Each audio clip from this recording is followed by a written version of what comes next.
Gracias, hermano. Dios te bendiga. Buenos días, hermanos. Dios les bendiga. Qué gusto poder saludarles esta mañana y gozarnos en el Señor y dejar que el Espíritu llene estas lámparas. Amén. Porque este mundo que está en tinieblas necesita que la luz del Señor resplandezca con poder. Amén. Haciendo retroceder las tinieblas y ser sal también para darle sabor a este mundo que está descomponiéndose cada vez más. Amén. Esta semana, principios de la semana, estuvimos allá en la ciudad de Bolívar. Estuvimos en el sepelio de nuestra hermana Marquitos, cariñosamente, así le decían.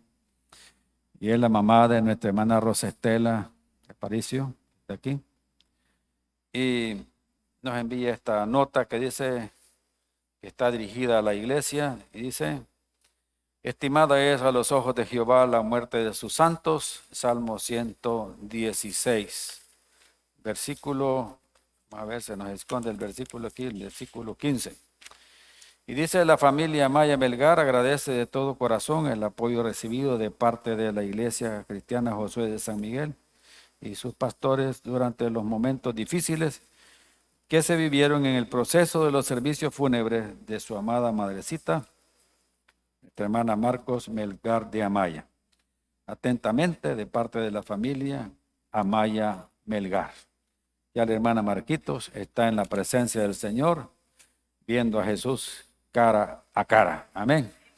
Ausente del cuerpo, pero presente con el Señor.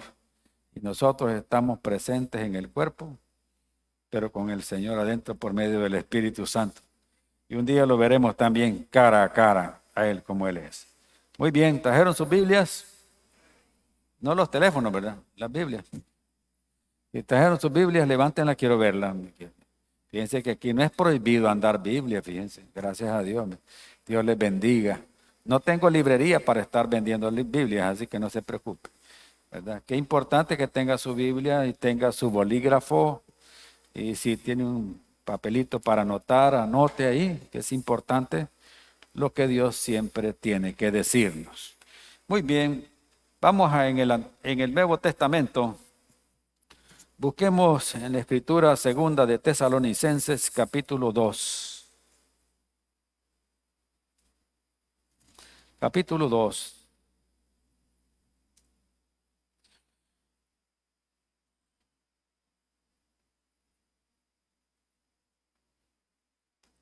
Vamos a orar antes de leer la porción que tenemos para este día.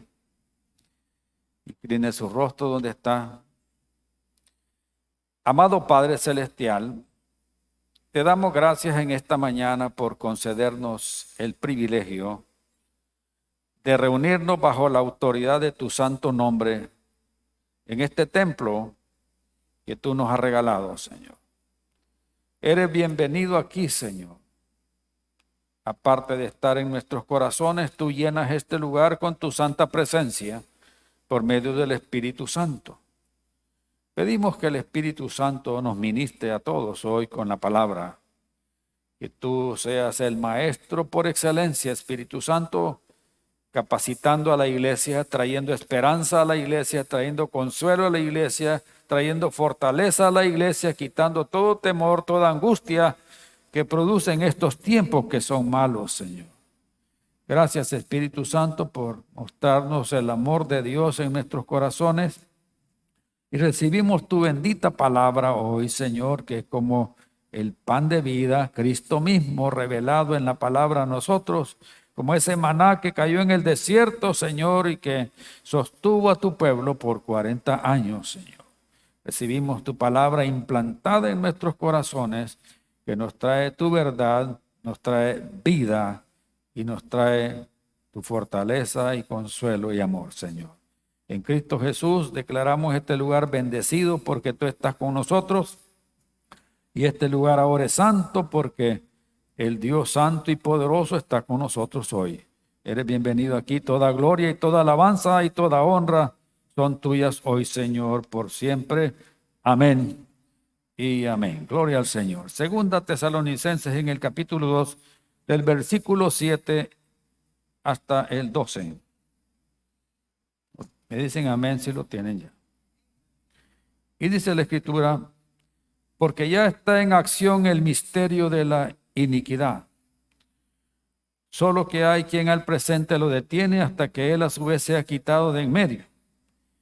Y entonces se manifestará aquel inicuo a quien el Señor matará con el espíritu de su boca y destruirá con el resplandor de su venida. Inicuo cuyo advenimiento es por obra de Satanás con gran poder y señales y prodigios mentirosos y con todo engaño de iniquidad para los que se pierden, por cuanto no recibieron el amor de la verdad para ser salvos. Por esto Dios les envía un poder engañoso para que crean la mentira, a fin de que sean condenados todos los que no creyeron a la verdad, sino que se complacieron en la injusticia. Hemos titulado el sermón de hoy El misterio de iniquidad en acción y vamos a conocer el nombre de este misterio. Cuando la Biblia habla de misterio, significa que habla de algo que antes estaba oculto, pero que Dios en su bondad y misericordia se lo revela al apóstol San Pablo para que el Espíritu Santo nos lo revele a nosotros también hoy. Antes de la manifestación abierta del anticristo en el mundo entero, después del rapto de la iglesia, se manifestará intensamente este misterio de la iniquidad. Esto, en otras palabras, significa el poder del mal para engañar, para seducir, para pervertir y para desviar a toda la humanidad. Lleva dos cosas que la Biblia nos muestra aquí en el versículo 9, dice, inicuo cuyo advenimiento es por obra de Satanás con gran poder y señales. Hay señales que van a servir ¿para qué? Para confundir a la gente, y también dice con todo engaño de iniquidad. O sea, va a haber mentira con el propósito de ¿qué? De engañar a las personas. Sabemos que Satanás miente desde el principio, dice la Biblia, porque él es el padre de toda mentira. O sea que este proceso, hermano, de este misterio comenzó mucho tiempo atrás, muchos siglos atrás. Pero ahora se está manifestando todavía. Cuando usted ve que hay personas que están abogando para que se dicten leyes en las cuales ellos puedan hacer con su cuerpo lo que ellos quieren y puedan asesinar a los hijos que andan adentro de sus cuerpos. O personas que están ahora que no les importa el medio ambiente y están destruyendo el medio ambiente sabiendo, hermano, que por eso la tierra gime para ser redimida de parte de Dios, porque Dios va a hacer un cielo nuevo y una tierra nueva. También por aquellas personas que están luchando para que quitarle en la mente el sentir de lo que realmente son las personas hoy y trabajan para hacerle sentir de que si usted está mal, si usted no se siente bien, si usted está frustrado, si usted está triste, es porque usted iba a ser mujer y es hombre y hay que cambiarlo para que usted se sienta bien.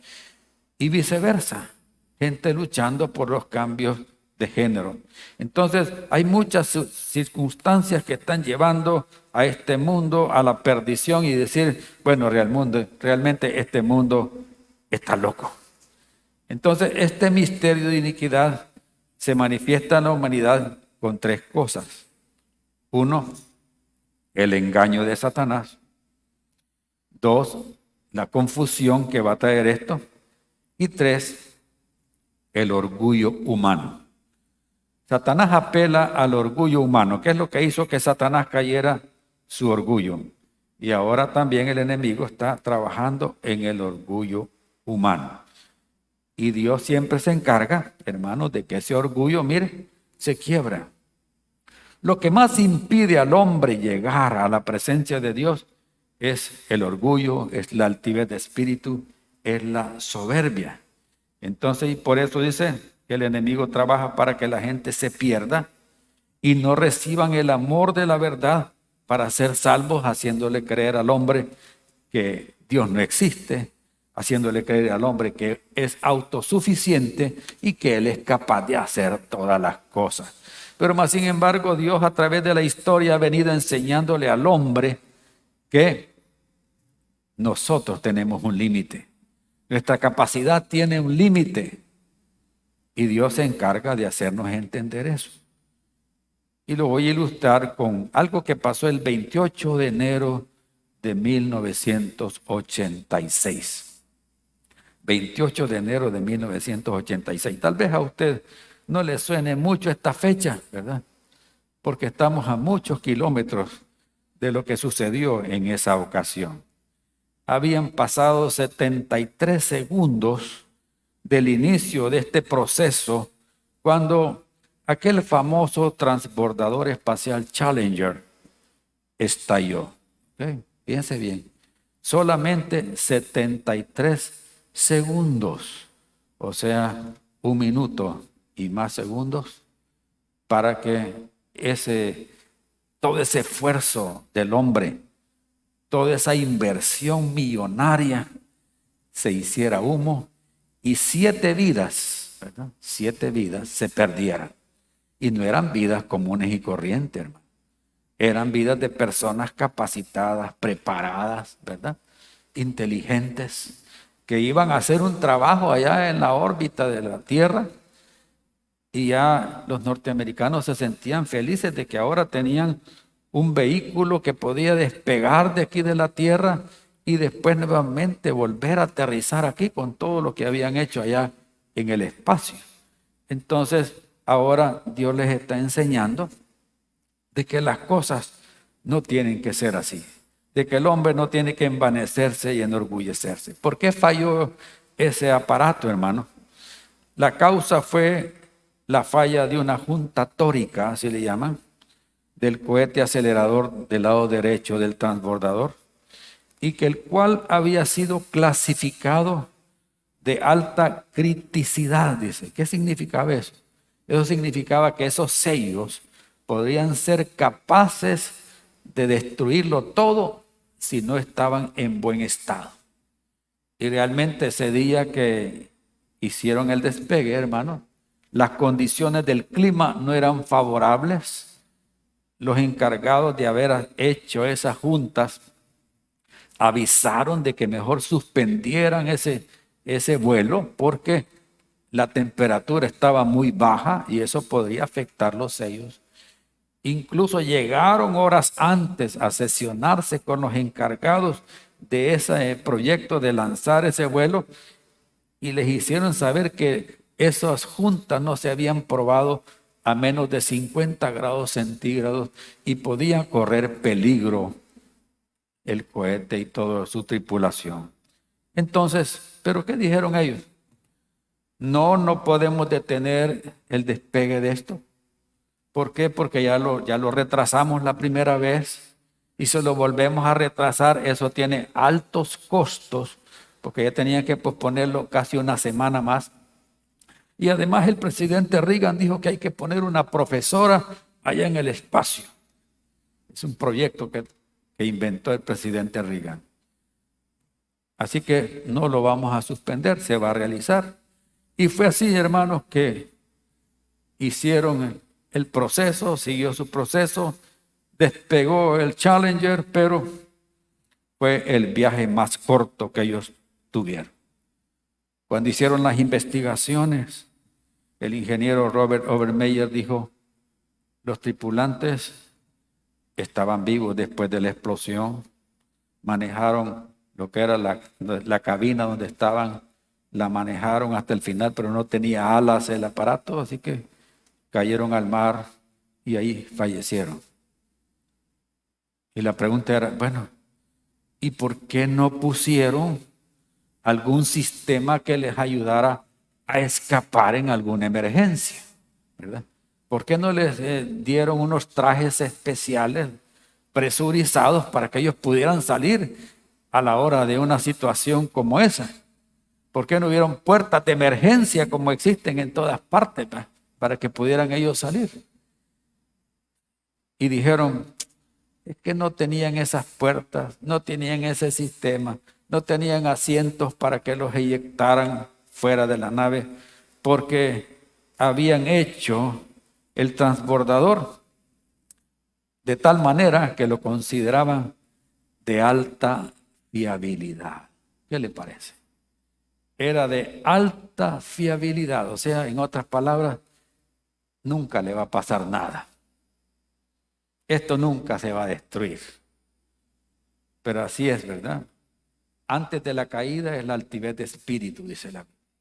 Y a través de la historia, hermanos, Dios ha venido enseñándole al hombre que tiene que dejar a un lado el orgullo, porque el altivo Dios lo humilla. Y a través de esas cosas el Señor va enseñándole al hombre que tenemos que dejar a un lado el orgullo. Pero a través del tiempo se ha venido manifestando este misterio de iniquidad, abonado con el altivez del hombre, el diablo mintiendo, el diablo engañando y confundiendo a las personas hoy. Y después del rapto de la iglesia, porque dice aquí la Biblia, miren, que lo que lo detiene hoy, dice el versículo 7, hay algo que lo detiene a él de que se manifieste el anticristo plenamente, y lo que lo detiene es la iglesia, es usted y soy yo. Amén. Que somos la luz del mundo con Cristo y somos la sal de esta tierra. Pero cuando la iglesia sea quitada, se va a manifestar este inicuo, dice, el anticristo, cuyo advenimiento es por obra de Satanás. O sea que Jesucristo, el Hijo de Dios, el Padre y el Espíritu Santo. Y aquí también Satanás, el anticristo, el falso profeta. Cada quien tiene su trinidad. Cada quien tiene su ciudad. Dios tiene su ciudad. Es Jerusalén. Ciudad bendita de Dios. Amén. Pero el diablo también tiene la suya. Amén. Y ese es el nombre que tiene este misterio de la iniquidad. ¿Sabe cómo se llama? Se llama Babilonia. Amén. Babilonia. Veamos Babilonia en la historia. Su nombre significa confusión. ¿Amén? Eso es lo que el diablo quiere hacer con sus señales, es confundir a la gente, apartarla del camino de Dios, que no conozcan la verdad de Dios. Y para eso tenemos que ir al principio. Busquemos en Génesis capítulo 10. Génesis capítulo 10.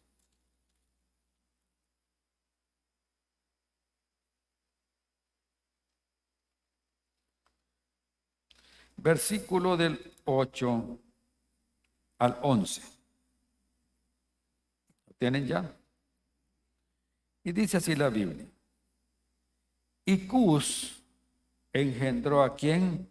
Nimrod. Este es el nombre de una persona. Nimrod. Quien llegó a ser ¿qué? El primer poderoso en la tierra. Fíjense bien. Este fue vigoroso cazador delante de Jehová, por lo cual se dice, así como Nimrod, vigoroso cazador delante de Jehová, y fue el comienzo de su reino, Babel, de aquí se deriva la palabra Babilonia. Erec, Akkad y Calné, en la tierra de Sinar, en el valle de Sinar estaban ellos. De esta tierra salió para Asiria y edificó Nínive, Rehobot, Cala y otras ciudades más.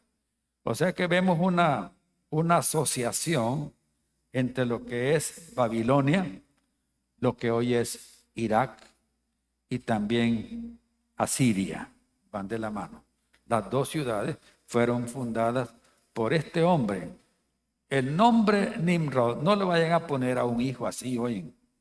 Por favor, hermanitas, hermanitos, no le vayan a poner el nombre Nimrod a su hijo. No vayan a decir, es que ahí está en la Biblia, hermano. Su nombre significa rebelde. ¿Quiere usted tener un hijo rebelde? Le va a sacar las canas verdes si es que le quedan en el pelo, no porque lo van a botar. Imagínense estar lidiando todos los días con un hijo rebelde. Y este hombre se rebelaba ¿contra quién? Contra Dios. ¿Por qué? Démosle vuelta a la página, busquen el Génesis 11. Génesis 11, versículo 1. Tenía entonces toda la tierra una sola lengua y unas mismas palabras. No dice exactamente qué lenguaje era. Posiblemente era hebreo o tal vez español, no sé. Y aconteció que cuando salieron de oriente, hallaron una llanura en la tierra de Sinar y se establecieron ahí, dice. Y se dijeron unos a otros, vamos, hagamos ladrillo y cozámoslo con fuego. Y les sirvió el ladrillo en lugar de piedra y el asfalto en lugar de mezcla. ¿Se da cuenta por qué en el Medio Oriente hay mucho petróleo? Y esa es la fuente de ingresos de ellos. Había desde el principio, la Biblia nos dice que ahí había asfalto. Y el asfalto sale ¿de dónde? Del petróleo. Y dijeron, vamos, edifiquemos una ciudad. Mire, dos cosas. Una ciudad. ¿Y qué otra cosa también? Y una torre cuya cúspide llegue al cielo y hagámonos un nombre. O sea que hagámonos de tal manera que seamos reconocidos importantes, ¿verdad? ¿Cuáles son las ciudades más importantes del mundo? Nueva York, Tokio, Londres, San Salvador. No. San Miguel, peor todavía. Tal vez somos famosos por las inundaciones que han habido, ¿verdad? Pero de ahí por otra cosa. Por si fuéramos, miren, subrayo esto, por si fuéramos esparcidos sobre la faz de la tierra. Oiga bien esto. Ahí aparece dos veces este verbo.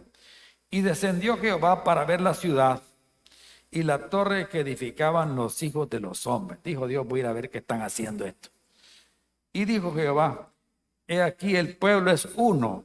Están en un mismo pensar, están en un mismo sentir. Este hombre los está llevando a hacer una sola cosa. Y todos estos tienen un solo lenguaje y han comenzado la obra y nada les hará desistir ahora de lo que han pensado hacer. Ahora pues descendamos, mira, ahí está la Trinidad de Dios en acción. Descendamos y confundamos ahí su lengua para que ninguno entienda el habla de su compañero. Y así los esparció Jehová desde ahí sobre la faz de la tierra y dejaron de edificar la ciudad. Por esto fue llamado el nombre de ella Babel, porque ahí confundió Jehová el lenguaje de toda la tierra y desde ahí los esparció sobre la faz de toda la tierra. Decidieron ellos hacer una ciudad y decidieron hacer una torre que llegara hasta el cielo. ¿Sabe qué? El orgullo del ser humano hoy se traduce en eso.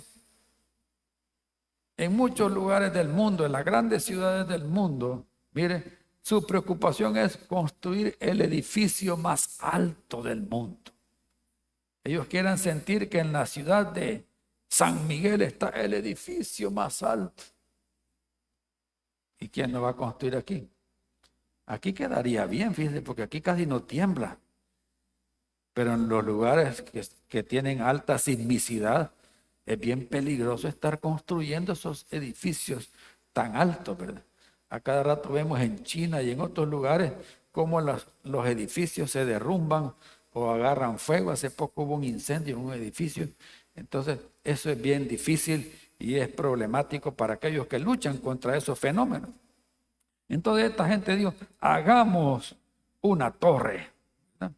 Y edificaron esa torre llamada Sigurat en estos tiempos, por la forma en que la estaban construyendo, forma de terrazas, ¿verdad?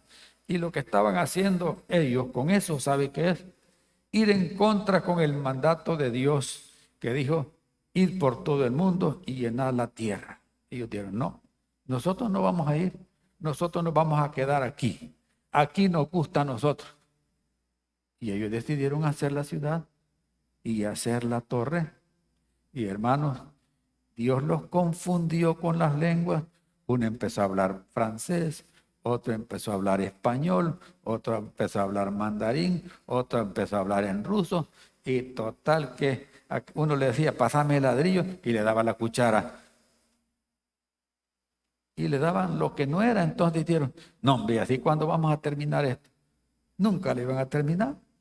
Y por eso, miren, se esparcieron por todo el mundo, hablando cada quien su lengua. Entonces, ni construyeron la ciudad, ni construyeron tampoco la torre, que significa, en otras palabras, construir lo que los rusos y los chinos están pidiendo hoy. ¿Sabe qué están pidiendo los chinos y los rusos hoy? Están diciendo, queremos un nuevo orden mundial. Eso están pidiendo hoy. Un nuevo orden mundial es lo que Nimrod estaba estableciendo hace siglos atrás, estableciendo un nuevo orden mundial, haciendo lo que él quería y no lo que Dios deseaba. Entonces, es importante entender que antes de la caída de Asiria en el año 612 a.C., se estableció el nuevo imperio babilónico. ¿Okay? Mire, no se construyó la ciudad en aquel tiempo, no se hizo la torre, pero de repente Babilonia se convierte en el primer imperio poderoso sobre la faz de la tierra. ¿Y eso por qué? Porque Dios lo permitió. ¿Amén? Y aparece en el año 605, coronado el rey Nabucodonosor II, que con su famosa obra de los jardines colgantes en Babilonia, un regalo de amor que le hizo a su esposa Amitis, una princesa descendiente del imperio Meda, él cumplió el sueño de esta muchacha, que le gustaban las flores, que le gustaban las plantas, y en ese lugar tan árido, hermanos, este hombre y sus ingenieros se las arreglaron. ¿Para qué? Para que su palacio estuviera lleno de plantas, estuviera bien irrigado, y eso se convirtió, como les dije, en una de las maravillas del mundo antiguo. Fue el primer imperio bajo la cabeza de oro de aquella visión, de aquel sueño que tuvo este hombre, que Daniel recibió la revelación de Dios para decirle, ese eres tú, Nabucodonosor. Esa cabeza de oro eres tú. Ese árbol que soñaste, que todas las aves venían y se refugiaban los animales bajo tu sombra, ese eres tú. Pero ese imperio ya no está. Amén. Desapareció. El mayor y principal centro de idolatría y hechicería de ese tiempo fue Babilonia, a tal punto que habían 43 templos bien documentados, de los cuales hasta hoy solo han descubierto 3, porque estar trabajando en esas arenas, solo han encontrado 3 de esos, pero hay documentos que revelan 3. Hay uno de un ídolo que tenía, le decían las 4 caras, fíjense. Tenía un ídolo que adoraba, 4 caras, tenía una adelante, otra atrás y 2 a los lados. Estaba Marduk, estaba Istar, estaba Nebo, un montón de ídolos que adoraban ahí. Era un centro de adoración, mire, de mucha idolatría. También Bel-Marduk era el dios patrono de Babilonia. Fue descubierto en el año 1900, su imagen, y en Babilonia fue también, como dice la Escritura, un instrumento de juicio. Segunda de Reyes, busquen Segunda de Reyes, segundo libro de Reyes. Vamos a buscar en el segundo libro de Reyes. En el capítulo 24 y 25. En los capítulos 24 y 25 habla, hermanos, de cómo Dios permitió que este imperio fuera el azote del castigo sobre la ciudad de Jerusalén. En el capítulo 24, desde el versículo 8, nos habla de todos los que fueron cautivos hasta Babilonia. En esos iba Daniel, Belsasar y todos sus amigos fueron llevados cautivos. Dice el versículo 14, y llevó en cautiverio a toda Jerusalén, a todos los príncipes y a todos los hombres valientes, hasta 10,000 cautivos, y a todos los artesanos y herreros, no quedó nadie excepto los pobres del pueblo de la tierra. Y después el rey había dejado un gobernador, pero después lo quitaron. Este rey se rebeló, Sedequías, y el capítulo 25 nos dice: aconteció a los 9 años de su reinado, en el mes 10º, a los 10 días del mes, que Nabucodonosor, rey de Babilonia, vino con todo su ejército contra Jerusalén y la sitió y levantó torres contra ella alrededor. Y estuvo la ciudad sitiada hasta el año 11 del rey Sedequías, y a los 9 días del cuarto mes prevaleció el hambre en la ciudad hasta que no hubo pan para el pueblo de la tierra. Al final, Jerusalén cae, es destruida por Nabucodonosor por su rebelión, y ese fue el juicio de Dios para Israel, que se había desviado de los caminos de Dios. Pero, como dicen, el que la hace la paga. Y también, hermanos, Babilonia recibió su castigo, a pesar de que el rey al final se humilló delante de Dios, entendiendo que el Dios de Daniel era el único Dios verdadero. Al final sus descendientes cayeron delante de la presencia de Dios. Busquemos Daniel capítulo 5.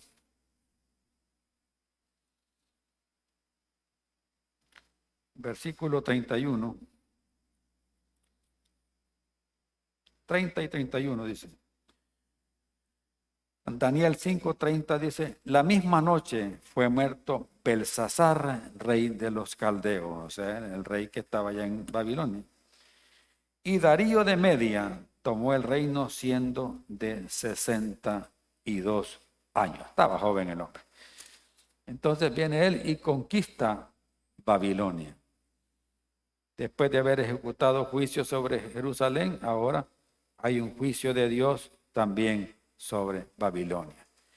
Y hablemos también de la Babilonia contemporánea, que es ahora, como lo dije antes, la nación de Irak.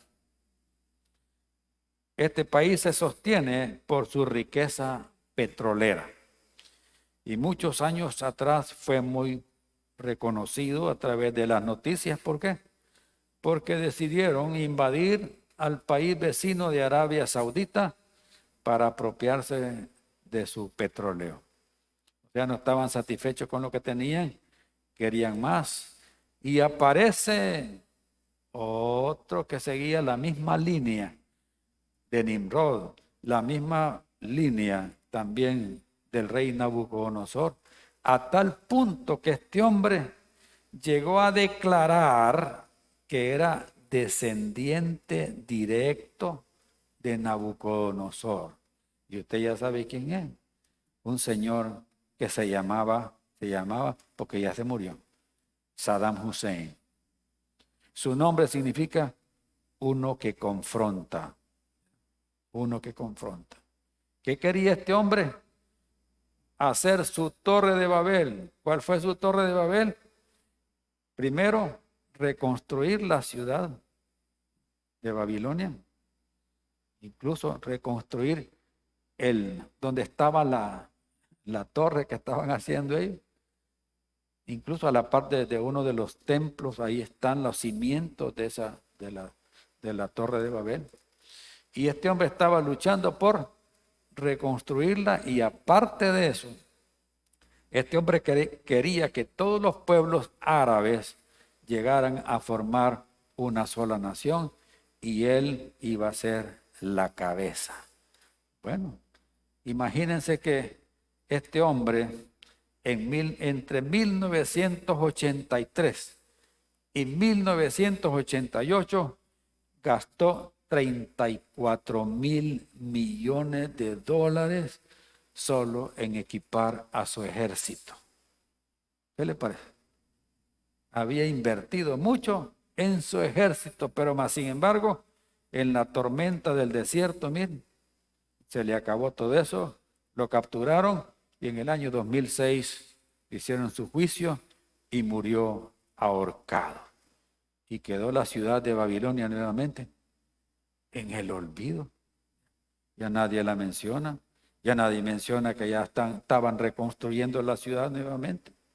porque este hombre quería sentirse como que era Nabucodonosor. Pero dice la Escritura que después del rapto de la iglesia, resurge Babilonia antes de la segunda venida de Cristo. ¿Oyeron eso? Antes de que Cristo venga otra vez, que ponga sus pies en Jerusalén, antes de eso se va a manifestar la Babilonia que va a surgir después. Parece entonces la iglesia ya se ha ido de aquí. Amén. Y el anticristo está haciendo lo que él quiere. Entonces, el anticristo, que en ese momento es inicuo, dice que va a recibir poder de parte de Satanás, va a tener 3 centros de poder. ¿Cuáles son esos 3 centros de poder? El primero, el control político. ¿Vieron eso?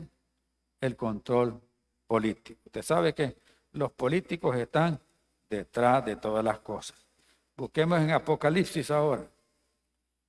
Apocalipsis 17.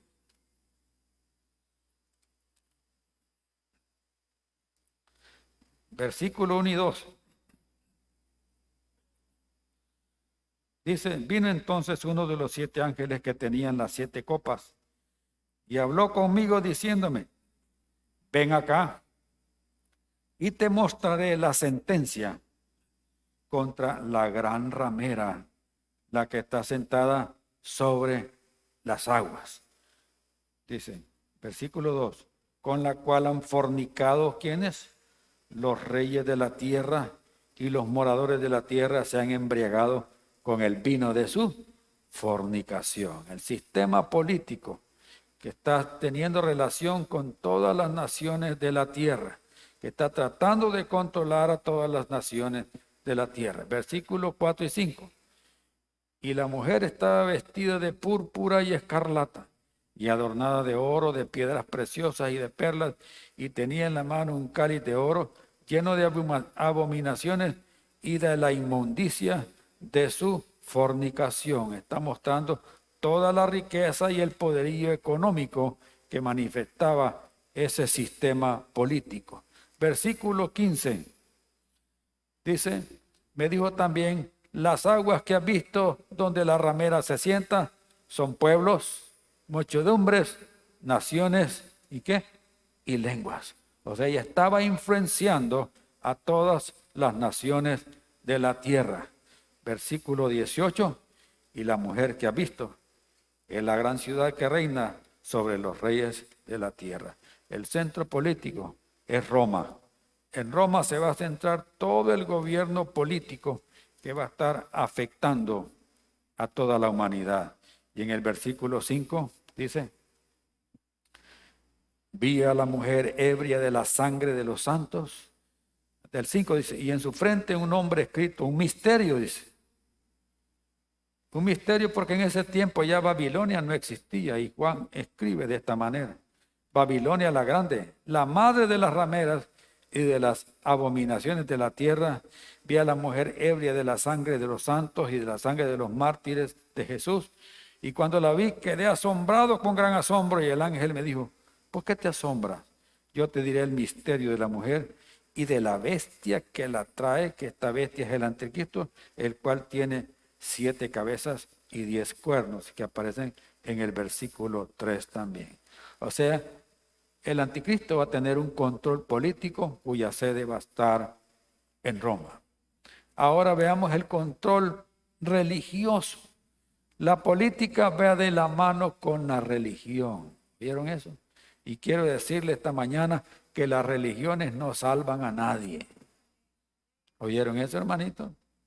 Las religiones son el esfuerzo de los seres humanos por alcanzar a Dios y el ser humano por sí mismo no puede alcanzar a Dios. Por eso Dios, al ver que no podíamos alcanzarlo, envió a su Hijo Jesucristo. ¿Para qué? Para que al morir Él por sus pecados y los míos, usted pueda accesar por medio de Cristo, que es el camino, la verdad y la vida. Usted puede accesar al Padre y solamente por Él puede hacerlo. Amén.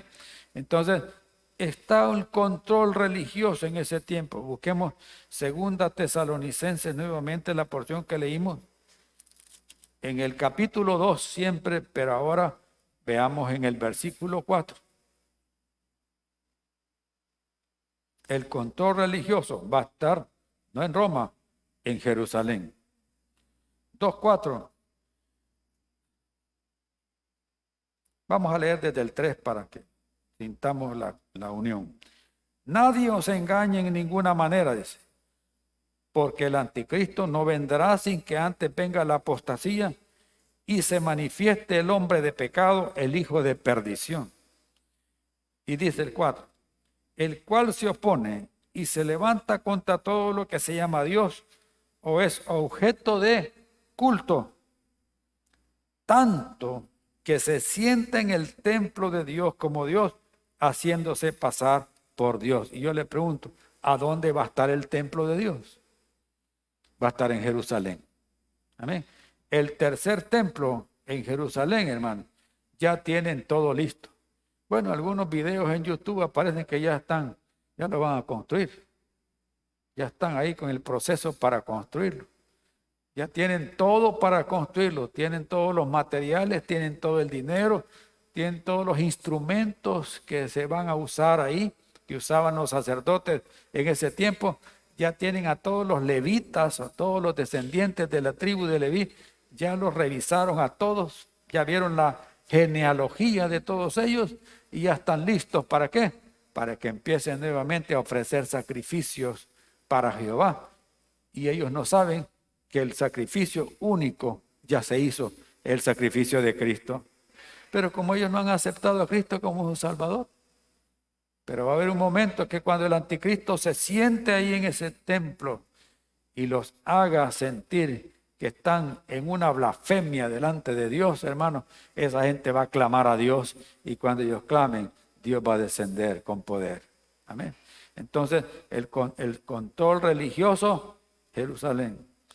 Y ahora falta otro control, el control financiero.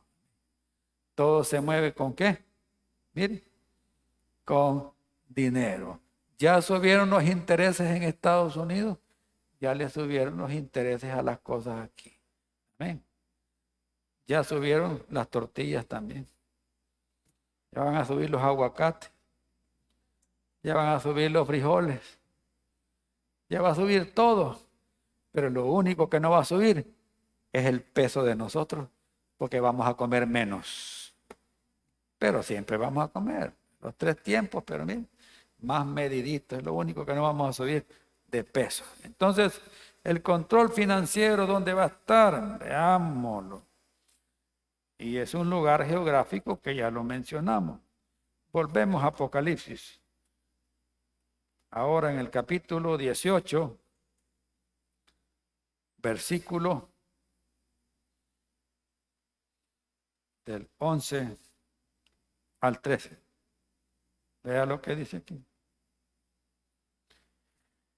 Y los mercaderes de la tierra. ¿Quiénes son los mercaderes? Los que hacen negocio. Lloran y hacen lamentación sobre ella. ¿Sobre quién? Sobre Babilonia. Porque ninguno compra más sus mercaderías. Mercadería de oro, de plata, de piedras preciosas, de perlas, de lino fino, de púrpura, de seda, de escarlata, de toda manera olorosa, de todo objeto de marfil, de todo objeto de madera preciosa, de cobre, de hierro y de mármol. No dice Bitcoin, no dice dólares, que no se van a ocupar en ese tiempo. Y canela, especias aromáticas, incienso, mirra, olíbano, vino, aceite, flor de harina, trigo, bestias, ovejas, caballos y carros. Y esto es lo más grave. Y esclavos, almas de hombres. ¿Qué le parece? A lo que van a llegar. Lo que van a estar controlando. 28 mercaderías deseadas antes y hoy también. Ese centro financiero, ¿sabe dónde va a estar? ¿En el World Trade Center? No. Va a estar en Babilonia. ¿Y dónde está Babilonia ahora? Está en Irak. Estratégicamente está en un centro donde pasaban en aquel tiempo para el comercio entre Oriente y Occidente también. Partes de Jerusalén, también Líbano, Siria, todas esas partes, juntamente con ¿qué? Con la India, China, a este otro lado. Ahí se va a establecer el centro financiero mundial cuando el anticristo surja. Pero hermanos, Dios no va a permitir que este nuevo orden mundial prevalezca. ¿Oyeron eso? Esa es la buena noticia. No les va a durar mucho eso. Jeremías 51. Vamos a Jeremías capítulo 51.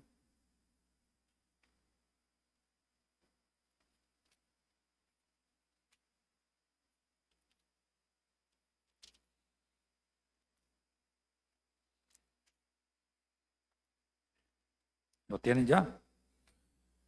Leemos varios versículos aquí.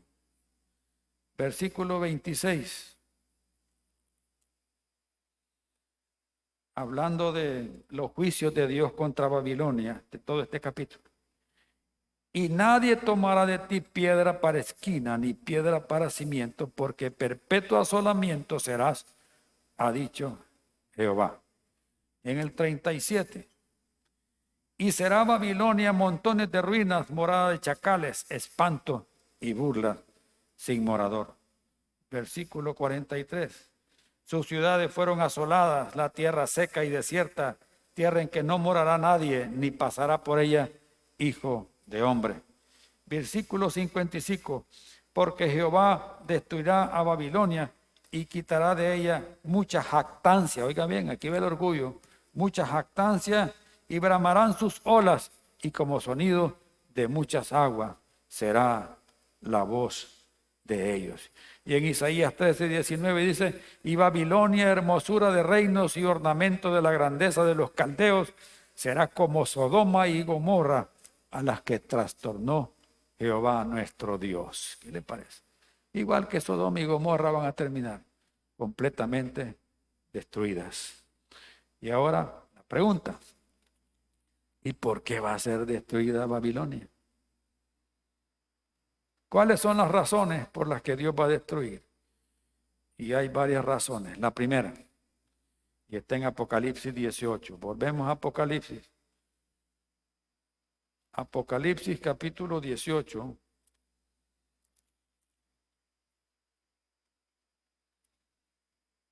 En el versículo 1 y 2 dicen: después de esto vi a otro ángel descender del cielo con gran poder, y la tierra fue alumbrada con su gloria. Y clamó con voz potente diciendo: ha caído la gran Babilonia, y se ha hecho habitación de demonios y guarida de todo espíritu inmundo y albergue de toda ave inmunda y aborrecible. ¿Por qué va a ser destruida? Por su pecado. Amén. El pecado trae juicio, lugar inmundo, habitación de demonios. Y en eso nos convertimos nosotros cuando andamos lejos de Dios. Anda influencia espiritual maligna que nos lleva a los vicios, que nos lleva a ser mal pensados, que nos lleva a matar gente, que nos lleva a hacer daño a otros. Eso no es común y corriente, es algo que el enemigo está llevando al hombre a su destrucción. Un sistema malo, un sistema injusto. En la época de Daniel, hermanos, Babilonia era un nido de magos, de brujos, de hechiceros, que eran los asesores del rey, que cuando él tuvo el sueño, los mandó a llamar a todos y les dijo: miren, he tenido un sueño que no, se me fue el deseo de estar dormido porque me espantó ese sueño y yo quiero que ustedes me lo digan. Ay, dígame qué significa ese sueño.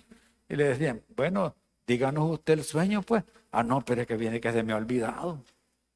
No sé si lo hizo adrede o para probarlo, ¿verdad? Como ellos eran los sabios, ellos eran los que sabían todo. Y le preguntó eso. Bueno, dígame cuál es el sueño. Y si me dicen el sueño, me tienen que decir lo que significa. Y mire, y todos se volvían a ver el uno al otro. No, hombre, es que mire, es que esto no funciona así, señor. Usted tiene que decirnos el sueño y nosotros le vamos a decir lo que significa. Pues no, fíjense que se me ha olvidado. Denme algo para la cabeza, para que me funcione bien esto y no pierda la memoria, pero se me ha olvidado. Ustedes tienen que decirme el sueño y lo que significa. Y si no me lo dicen, miren, a toditos, miren, se me van a morir porque les estoy dando de comer de lo que yo como, les estoy pagando, les pago seguro de vida, les pago el seguro social, les pago todo y ustedes no me pueden decir esto. Así que se me van a morir y me voy a ahorrar todo este pisto. Y la gran aflicción para esa gente. Y este maestro nos va a matar a todos. Y Daniel se dio cuenta y le dijo a uno de sus principales jefes, ¿y qué es lo que pasa aquí? Ah, no, es que ha sucedido esto. Y el rey dice que los va a matar si no le dicen. Mire, déjenme ir a orar. Yo voy a ir a orar y le voy a preguntar a Dios. Y ahí le aviso, vaya, pues se fue a orar. Y así fue que Daniel, mire, recibió la revelación. ¿Pero por qué? Había un montón de gente que estaba inmersa, ¿qué? En la idolatría, en la hechicería, en lo oculto. Y esa gente, como dice aquí el dicho, no le gustaba ver ojos bonitos en cara ajena. Le tenían envidia a Daniel. Y usted sabe que le hicieron una trampa para que se lo comieran los leones, pero los leones no comen carne santa. Amén. Los leones dijeron, esta carnita es muy baja en grasas. Esta no me gusta. Tráigame a los impíos, malvados, sinvergüenza, brujos. A esos tráigame. Y esos son los que llevaron ahí, los que le hicieron la camita a él. Ahí los echaron y los leones en el aire se los comieron. Porque Dios es justo. Amén. Y por su pecado ellos estaban sufriendo las consecuencias. Y también esta Babilonia al final de los tiempos por su pecado va a ser destruida. Entonces, ahora, bueno, yo estaba hace poco en un car wash que está por aquí. ¿Ve? A veces vamos con mi hijo ahí a lavar los vehículos. Y había un periódico ahí. Ustedes saben que hay unos periódicos baratucos que ahora como que valen 25 centavos. Entonces, y me puse a hojearlo en lo que lavaban. Miren, 2 páginas así, solo de cuestiones de hechicería. Centro de hechicería. ¿Quiere usted traer a su esposito de regreso? ¿Verdad? Consigue un calzoncillo blanco, ¿verdad? Con 3 líneas azules, ¿verdad? Y me lo trae aquí, pero que esté usado, por favor. Y se lo traemos en 24 horas. ¿Qué es eso? Pregunte por la hermana fulana. Hermana, fíjate. No sabía que tenía una hermana bruja yo. ¿Me entiende? Un montón de centros. Yo no sé cómo esta gente de estos periódicos, claro, mire, tienen para pagarles esas páginas, hermano. Y solo eso sacan. Amarres, hechizos, embrujos, todo eso. No tiene trabajo. Venga, le damos un amuleto para que lo sobe y le den su trabajo. No le hace caso a la muchacha y quiere que sea su novia. Venga, que aquí la amarramos y le va a llegar llorando delante de usted. Se le va a hincar y le va a besar los pies para que la acepte, para que sea su novia. No, hombre, ¿qué es eso? Pero eso existe, hermano. Ese es el trabajo del diablo, ¿entiendes?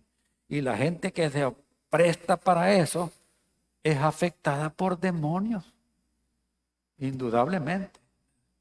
Pero eso es lo que había en Babilonia.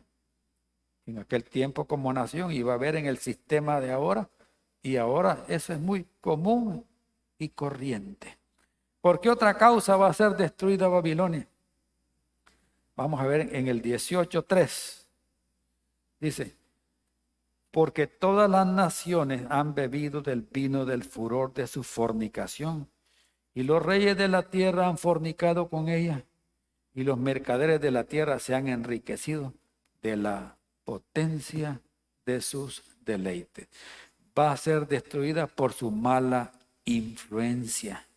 En el periodo de la gran tribulación, hermanos, el pecado y la maldad van a exacerbarse en gran manera y van a dominar la vida social, la vida económica, la vida cultural y política. La gente se va a desbordar en un bacanal degenerado de corrupción en ese tiempo y van a ser influenciados los unos por los otros por este sistema maligno. Indudablemente por eso también va a ser destruida. ¿Por qué otra cosa? Versículo 5. Porque sus pecados han llegado ¿hasta dónde? Hasta el cielo. La torre que querían construir ellos no llegó hasta el cielo, pero sus pecados sí llegaron hasta el cielo. Y dice, y Dios se ha acordado de sus maldades. Van a construir su propia torre de pecado, de idolatría y corrupción. Y así como se destruyó aquella torre, así también Dios les va a dar en la torre a esta gente.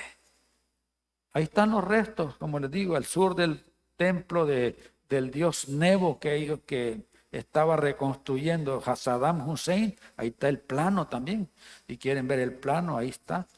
Está el templo de Nebo, y después está el templo de Ishtar, y a un lado están los restos de lo que era la torre de Babel. Este Nebo era el dios llamado para ellos de la sabiduría y de la elocuencia. Hasta ahí nomás llegaron esta gente.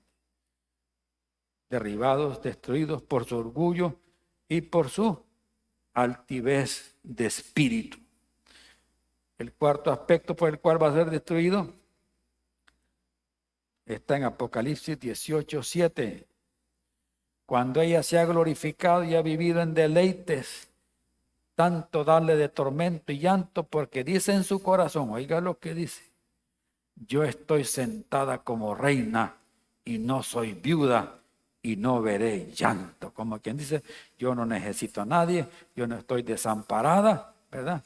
Y yo voy a seguir reinando. Entonces, ¿qué es esto? Esto es la soberbia, la irreverencia, insolencia, desfachatez. Y por eso dice la Escritura en Proverbios 16:18, antes de la caída es la altivez de espíritu. Se va a jactar de su opulencia, de su libertinaje, de la crueldad, de la maldad. Se va a sentir superior a todos e indestructible como el Challenger, que no le podía pasar absolutamente nada. Y dice que también va a ser destruida por su falta de humanidad. Ya vimos, hermanos, que ella dice en el versículo 13 del capítulo 18 que va a comerciar con esclavos y almas de hombres. Amén. ¿Sabe que hoy hay mucha trata de blancas ahora? ¿Sabe que ahora hay mucho tráfico de órganos? Secuestran personas jóvenes y le sacan los órganos para ir a venderlos. Secuestran jovencitas y las llevan a otras partes para prostituirlas. Eso es parte de este mismo sistema, miren, que no tiene nada de sentimiento por el prójimo, por los seres humanos que conocemos y que tal vez son más vulnerables. Hay desprecio por el ser humano, degradan al ser humano y nosotros tenemos que hacer todo lo contrario. Amén. Entonces, como les digo, va a ser destruida por su pecado, por su influencia maligna, por su altivez de espíritu, por su descaro, irreverencia y soberbia, y también por su falta de humanidad. Pero lo que me gusta es lo que dice Pablo después. Volvemos a 2 de Tesalonicenses para terminar. En el capítulo 2 de 2 de Tesalonicenses, donde comenzamos,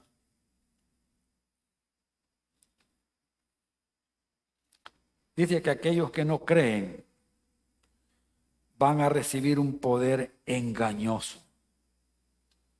El espíritu de mentira. ¿Para qué? Para caer en el engaño de toda esta influencia de maldad.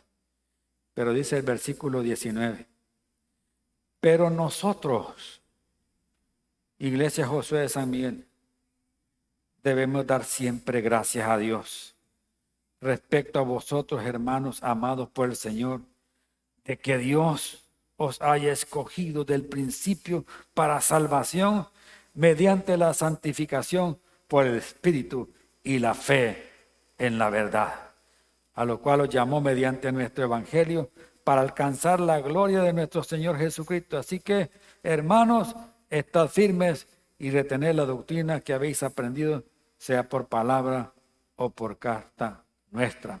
Y el mismo Jesucristo, Señor nuestro y Dios nuestro, el Padre, el cual nos amó y nos dio consolación eterna y buena esperanza por gracia, conforte nuestros corazones y nos confirme en toda buena palabra y obra para nuestro Dios. Amén. Qué bendición para los que creemos, qué bendición para los que confiamos. Un llamado, una exhortación a estar firmes aún en medio de estas tormentas, de estas tempestades, de este mundo que está al revés. Como dijo el profeta, a lo bueno le llaman malo y a lo malo le llaman bueno. A lo amargo le dicen dulce y a lo dulce le dicen amargo. Todo está al revés, hermano. Pero nosotros estamos bien ubicados, parados en la roca eterna que es Cristo, y esa roca es inconmovible. Amén. Inconmovible. La gloria del Señor. Amén. Así que tenemos que estar firmes y orar y compartir la verdad. Llevemos la verdad para que aquellos que están en la confusión y en el error puedan conocer la verdad y el amor de Cristo, ya que Él se entregó por todos para que nosotros tengamos un acceso directo al Padre por medio de su sacrificio expiatorio. Amén. Tenemos esa obligación. Y si usted tiene la verdad ahora, no la venda. Amén. No venda. Eso dice el profeta. Compra la verdad y no la vendas. La verdad es Cristo. Mejor comparta esa verdad con los que no lo conocen. Vamos a orar. Inclinen su rostro. Bendito Dios y Padre Celestial. En el nombre de Jesucristo oramos esta mañana. Con acción de gracias venimos delante de ti, Señor. Gracias por Jesucristo, que con su vida pagó el rescate por nosotros y por medio del Espíritu Santo nos santifica y nos prepara para tener ese encuentro contigo un día, Señor. Podemos decirte con todo nuestro corazón que esperamos tu venida, esperamos estar juntos un día, Señor. Y mientras tanto seguimos aquí, en este caminar, en este mundo que tanto necesita de tu amor, en este mundo que tanto necesita de tu luz, en este mundo que tanto necesita de tu verdad. Ya hay millones de personas que se pierden porque no te conocen, porque no han aprendido a confiar en ti, Señor. No dependen de ti, dependen de sus propias fuerzas, dependen de su inteligencia, dependen de su sabiduría, dependen de sus conexiones con otras personas. Y se les olvidan las palabras de nuestro Señor Jesucristo que dijo, separados de mí, nada podéis hacer. Vivimos en un mundo tan convulsionado que se descompone cada día que pasa. Se corrompe cada vez más. Pero el pueblo de Dios que todavía está aquí, el pueblo de Dios que tiene al Espíritu Santo, al Espíritu de vida, al Espíritu Santo que levantó a Cristo de los muertos. Esta iglesia es la iglesia del Señor. Tenemos que brillar con la luz de Cristo aquí en este mundo. Tenemos que mostrarle a los demás el amor de Dios, la compasión, la misericordia, el perdón de Dios. Porque tenemos un Dios bueno y misericordioso. Un Dios que es fiel, aunque nosotros seamos infieles. Él permanece fiel para siempre. Gracias, gracias Dios mío. Gracias porque tú no cambias, Señor. A veces nosotros sí cambiamos. Somos tan fluctuantes, Señor, que el medio ambiente nos afecta. Las circunstancias nos afectan. Los estilos de vida nos afectan. Pero tenemos que aprender a confiar en ti, Señor. Y aprender que aunque estemos en medio de una tempestad, tú estás con nosotros. Que a pesar que estemos caminando en un desierto donde no hay nada, Señor, no hay sustento, no hay agua, no hay recursos y nos encontramos solos, ahí estás tú también con nosotros. Y teniéndote a ti, lo tenemos todo, Señor. Lo tenemos todo. Porque tú eres nuestra vida. Tú eres nuestra paz. Tú eres nuestro gozo. Tú eres nuestro sustento. Eres todo. Eres nuestro pastor. Y nada nos va a faltar, Señor. Gracias. Todos orando. Todos orando esta mañana. Usted sabe cuál es su condición hoy. Usted que nos mira a través de el milagro del internet, sabe cuál es su condición también. Dios le ama y a su iglesia, que son todos los que creemos en Él, todos los que hemos nacido de nuevo en Cristo, no vamos a ser llamados a juicio. No vamos a estar en la gran tribulación. La gran tribulación va a ser para todos aquellos que no han confiado en Cristo, que no dependen de Cristo. Y van a sufrir las consecuencias de ese engaño y de esa confusión. Porque el diablo hoy ha inventado innumerables religiones. Incluso aparecen unos que diciendo que todas las religiones llevan a Dios, confundiendo a la gente, engañando a la gente. Solo hay un camino, solo hay una verdad y solo hay una vida eterna, y es Jesucristo.